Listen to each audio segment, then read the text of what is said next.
Hello student, welcome to my YouTube channel Rohit academy. Student, आज हम इस वीडियो में आप लोगों के बहुत ही कमेंट करने के बाद आप लोगों को हम लेकर के आया हूं क्लास 9th का मैथ है।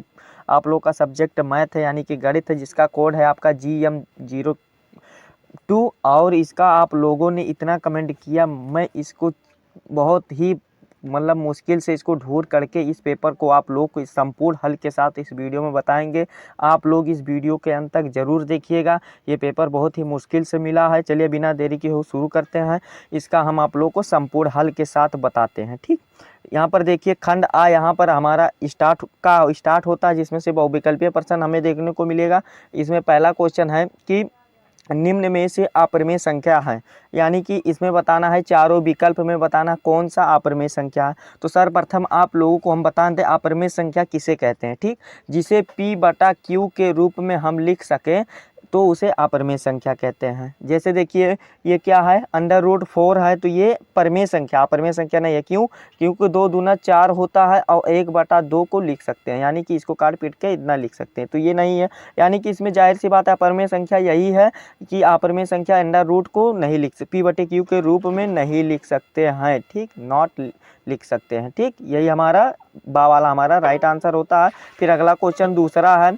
दूसरा क्वेश्चन देखिए कि x² - y² का मान है, यानी कि इसका मान क्या है। तो इसका मान क्या होता है, देखिए ये वाला हमारा राइट आंसर है। x + y और x - y होता है। ठीक, ये हमारा राइट आंसर होता है। फिर अगला तीसरा क्वेश्चन देखिए क्या पूछा कि बहुपद 5x² - 2x का 1 की घात है, यानी कि 1 की घात क्या है, तो 2 है, यानी कि ये हमारा वाला हमारा राइट आंसर है। ठीक, फिर अगला क्वेश्चन चौथा क्या पूछा, बहुपद 3x² + 5x² है। यहाँ पर 3x³ + 5x² - 5x + 6 में x² का गुणांक है, यानी कि इसका गुणांक क्या है, हमें यही बता दें। ठीक, तो इसका गुणांक क्या है, तो इसका गुणांक देखिए क्या हो सकता है, आप लोगों को बता दें कि इसका गुणांक जो होगा 5 होगा। क्या होगा, 5 होगा, यानी कि बा वाला हमारा इसका राइट आंसर होगा। ठीक, फिर अगला क्वेश्चन की ओर बढ़ते हैं। अगला क्वेश्चन हमारा क्या है कि एक्स एक्स एक्स अक्ष पर का समीकरण है, यानी कि एक्स अक्ष का समीकरण क्या होता है, तो एक्स अक्ष का समीकरण 0 होता है। ठीक,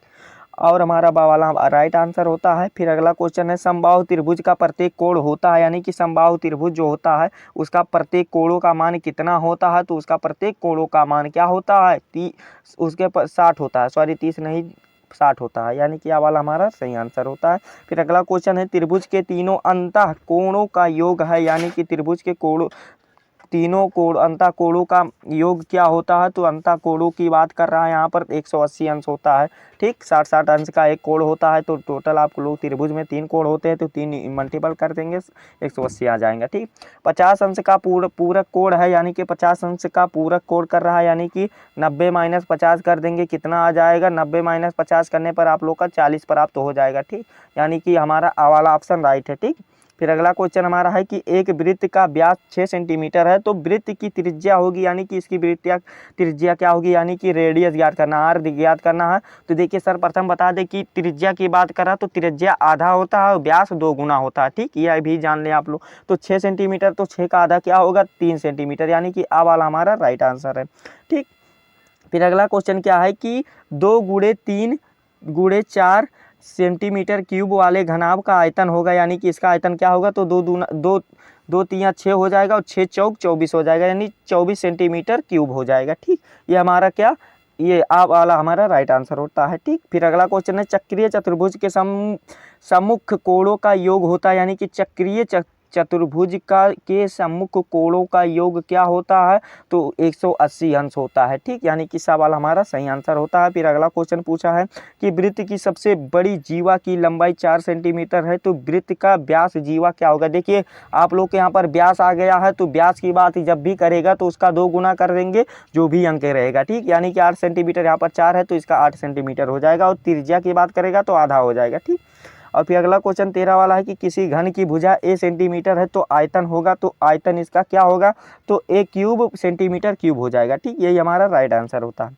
ठीक, फिर अगला क्वेश्चन है कि 27 का मान होगा, यानी कि 27 का मान क्या होगा, तो 3 क्यूब होगा, यानी कि 3 पे पावर क्यूब होगा, यानी कि सवाल हमारा राइट आंसर होता है। निम्न में से द्विबहुपद है, यानी कि द्विबहुपद किसमें है, यानी कि द्विबहुपद किसे कहते हैं ये भी जान लीजिए। इसमें दो पद होते हैं, यानी कि a प्लस बी होता है, ये क्या होता है, बी मतलब क्या होता है, ये द्विबहुपद होता है। और जो a है ये मतलब एक बहुपद है।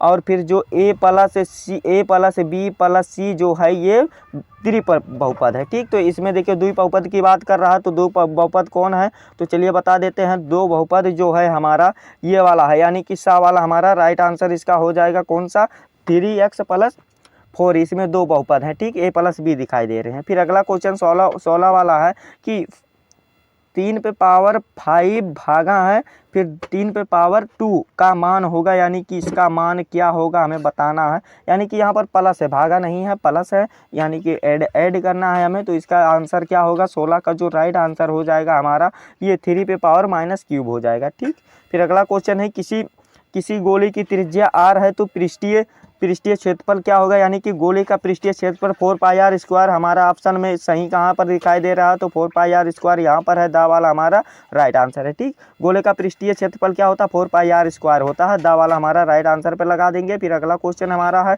कि किसी त्रिभुज की बड़ी भुजाओं के सम्मुख कोण यानी कि क्या होगा, तो सबसे बड़ा होगा, सबसे बिग होगा, यानी कि बड़ा होगा। ठीक, फिर अगला क्वेश्चन है हमारा कि यदि px बराबर 3x प्लस 6 है तो PCD का मान होगा, यानी कि PCD का मान क्या होगा, तो 9 होगा। राइट सही आंसर है, PCD का मान क्या होगा, 9 होगा, दा वाला हमारा सही आंसर है। फिर अगला क्वेश्चन है कोण 120 अंश का संपूरक कोण होगा, यानी कि 120 अंश का संपूरक कोण क्या होगा, तो इसका जो सही आंसर हो जाएगा 60 होगा, यानी कि दा वाला हमारा सही आंसर हो जाएगा। ठीक, यानी कि इसका जो करेंगे 180 में से 120 घटा देंगे, यानी कि कोई भी अगर संपूरक पूछेगा तो 180 डिग्री में से जितना भी दिया रहेगा, यहाँ पर 120 दिया गया है। संपूरक ज्ञात करने की ट्रिक बता रहे हैं आप लोगों को। और संपूरक अगर पूछता है तो कितना करेंगे, संपूरक में देखिए आप लोगों को 60 से माइनस कर देंगे, यहाँ पर ये 80 से या 60 से माइनस कर देंगे। ठीक, ये हमारा हो जाएगा संपूरक वाला। और मतलब ये पूरक वाला और संपूरक वाला 180 माइनस 120 कर देंगे, टोटल 60 आ जाएंगे, दा वाला हमारा राइट आंसर होता है। इस प्रकार से आप लोग का 20 MCQ का 20 क्वेश्चन का 20 आंसर आप लोग को यहाँ पर बता दिए, अच्छे तरीके से समझा दिए। ठीक, आशा करते हैं यहाँ तक आप लोग को अच्छे तरीके से वीडियो समझ में आया होगा। आप आगे भी आप लोग को समझाने की कोशिश करेंगे एंड बताएंगे। चलिए बिना देरी किए आगे की ओर ले चलते हैं, बिना आप लोगों को बझाए झिकझिकाए। देखिए पहला खंड बा हमारा यहाँ पर है कि निम्न में से किन्हीं 5 खंडों को करना है और हल करना है। यहाँ पर अधिक खंड दिए रहेंगे, 6 खंड दिए रहेंगे, एक आप लोगों के लिए ऑफर दिया जाएगा।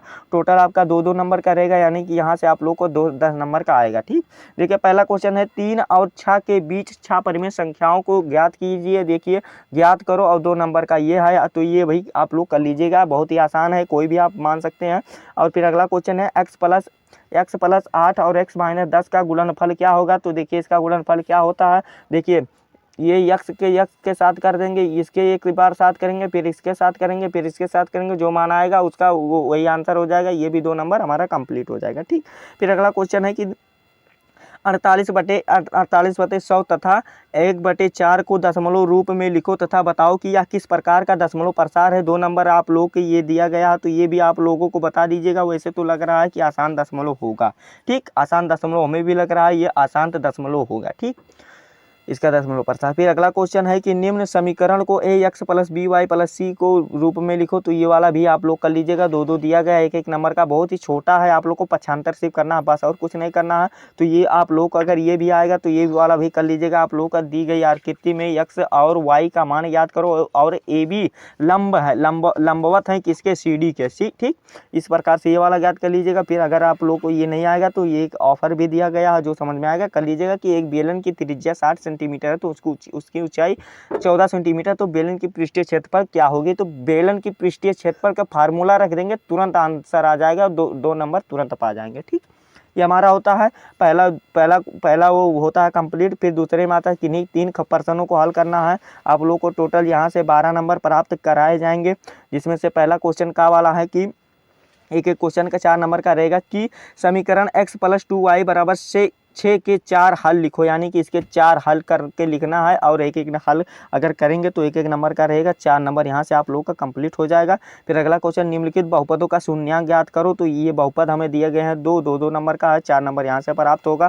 फिर अगला क्वेश्चन हमारा है, देखिए कि एक शंकु का आधार की त्रिज्या 4 सेंटीमीटर तो उसकी ऊंचाई 3 सेंटीमीटर है, तो शंकु का वक्र पृष्ठीय क्षेत्रफल व आयतन ज्ञात करो। 4 नंबर का ये भी है, तो आप लोग इसको भी ज्ञात कर लीजिएगा। ठीक, फार्मूला पे सिर्फ रखना है बस, और कुछ नहीं करना है इसमें। और सिद्ध करना है ये वृत्त वाला, यानी कि इसको बड़ा वाला है 4 नंबर का, ये भी हमें बताना है। फिर किन्हीं 3 प्रश्नों का हल करना है। यहाँ पर उछाले गए बारंबारता बताना है, इसको बारंबारता बता दीजिएगा। घटना यानी कि प्रायिकता, प्रोबेबिलिटी बराबर ऑल इवेंट होता है, यानी कि प्रायिकता बराबर क्या होता है, कुल घटना घटित, प्रायिकता बराबर घटना घटित होने वाली संख्या, फिर कुल घटना यहाँ से ऐड हो जाएगा हमारा। फिर खंड गुणनफल ज्ञात करना है इसका, तो ये भी कर लीजिएगा, 4 नंबर का है। फिर अगला हमारा जो है कि क्या है कि अगला जो है कि उस गोले का आयतन ज्ञात करो, उसकी त्रिज्या 4 सेंटीमीटर, तो इसको भी ज्ञात कर लीजिए। सर्वसमका का है, आप लोग इसका मान ज्ञात कर लीजिएगा। ठीक, बहुत ही आसान है। फिर कोई एक खंड करना है, दीर्घ उत्तरीय प्रश्न 8 नंबर का है, आप लोगों को 2 दिया गया, हीरोइन के सूत्र का प्रयोग करके इसको लगाना है। और फिर 3 नियमों का उदाहरण दीजिए त्रिभुज के। ये जो भी आएगा समझ में याद लिख दीजिएगा, 8 नंबर यहाँ से एक पा जाएंगे। फिर अगला क्वेश्चन है, निम्न में से कोई एक खंड करना है, यानी कि 8 नंबर का है। यहाँ से आप लोगों का व्यय ज्ञात करना है, इसका व्यय दर के व्यय ज्ञात कर लीजिएगा, और अगर ये नहीं आएगा तो इसको गुणनफल ज्ञात कर लीजिएगा। ठीक, इसी प्रकार से आप लोग का पेपर था। ये पेपर आप लोगों के लिए वेरी इंपॉर्टेंट है, और ये इस पेपर को आप लोगों को कैसा लगा है कमेंट करके ज़रूर बताइएगा। यह वीडियो अगर आप हमारे चैनल पर नए हैं तो चैनल को सब्सक्राइब कर दीजिएगा और बेल आइकन को भी दबा दीजिएगा। और इस वीडियो को कक्षा 9th के जितने भी स्टूडेंट हैं उनके पास अधिक से अधिक शेयर ज़रूर कीजिएगा, ताकि वो भी जानकारी को प्राप्त कर सके। चलिए मिलते हैं नेक्स्ट वीडियो में नेक्स्ट टॉपिक के साथ, तब तक के लिए जय हिंद, जय भारत, वंदे मातरम।